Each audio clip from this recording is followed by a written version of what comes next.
Today we will start esophagus, and the topic we are going to discuss first is esophageal obstruction from Robbins.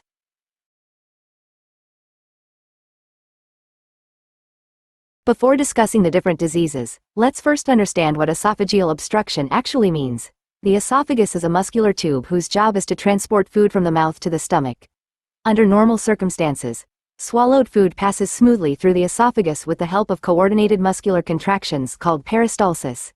Esophageal obstruction occurs whenever this normal movement of food is interrupted. This interruption may occur because something physically narrows or blocks the esophagus, which is known as mechanical obstruction. Alternatively, the esophagus may look structurally normal but fail to move food properly due to abnormal muscular contractions. This is called functional obstruction. Regardless of the cause, the most common symptom is dysphagia, meaning difficulty swallowing. To understand obstruction, we first need to understand the normal esophagus. During embryonic development, the esophagus arises from the cranial portion of the foregut. In adults, it forms a hollow muscular tube, extending from the epiglottis to the gastroesophageal junction, where it joins the stomach. The esophagus is highly distensible, meaning it can expand when food passes through it. Food transport depends on coordinated waves of muscular contraction, known as peristalsis. Whenever there is either a structural blockage or a disturbance in these coordinated contractions, obstruction can occur. Esophageal obstruction is broadly divided into two major categories. The first category is mechanical obstruction. Here, a physical abnormality narrows or interrupts the lumen of the esophagus. Examples include atresia, fistulas, and stenosis.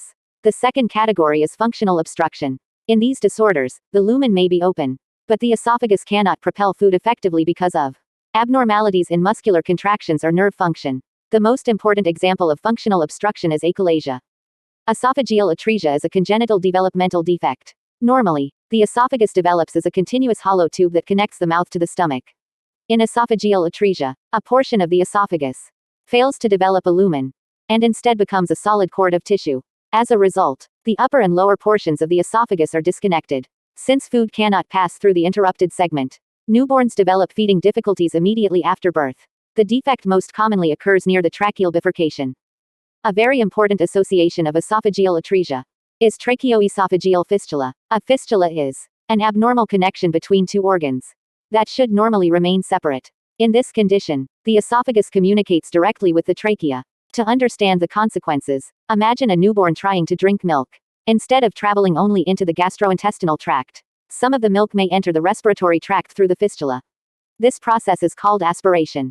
Repeated aspiration damages the lungs and can lead to aspiration pneumonia. In severe cases, respiratory compromise and suffocation may occur. This is why tracheoesophageal fistula is considered a serious neonatal emergency, requiring prompt surgical correction. Stenosis simply means narrowing. In esophageal stenosis, the lumen becomes narrower than normal, making it difficult for food to pass. Although stenosis can be congenital, the acquired form is much more common. The most frequent cause is chronic gastroesophageal reflux disease, or GERD. In GERD, stomach acid repeatedly damages the esophageal lining. During healing, scar tissue forms. Unlike normal tissue, scar tissue contracts and shrinks over time, gradually narrowing the lumen. Similar narrowing may occur after radiation injury, ingestion of corrosive chemicals, or severe inflammatory damage. Let's look at what actually happens in the esophageal wall. Repeated injury triggers healing and fibrosis. Fibrosis means excessive deposition of collagen and scar tissue. This scar tissue accumulates mainly within the submucosa, causing fibrous thickening. At the same time, the muscular layer of the esophagus may become atrophic and weakened. Together, these changes make the wall less flexible and progressively narrow the lumen.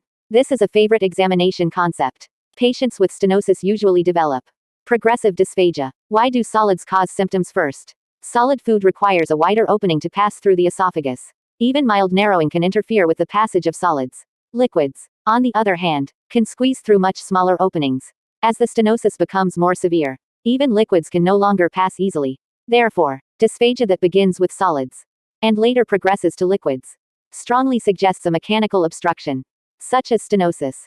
In functional obstruction, there is no major physical blockage. Instead, the problem lies in how the esophagus contracts. Normal swallowing depends on coordinated muscular contractions that push food toward the stomach. When these contractions become incoordinated or excessively forceful, food transport becomes inefficient. The patient may experience dysphagia even though the lumen remains open.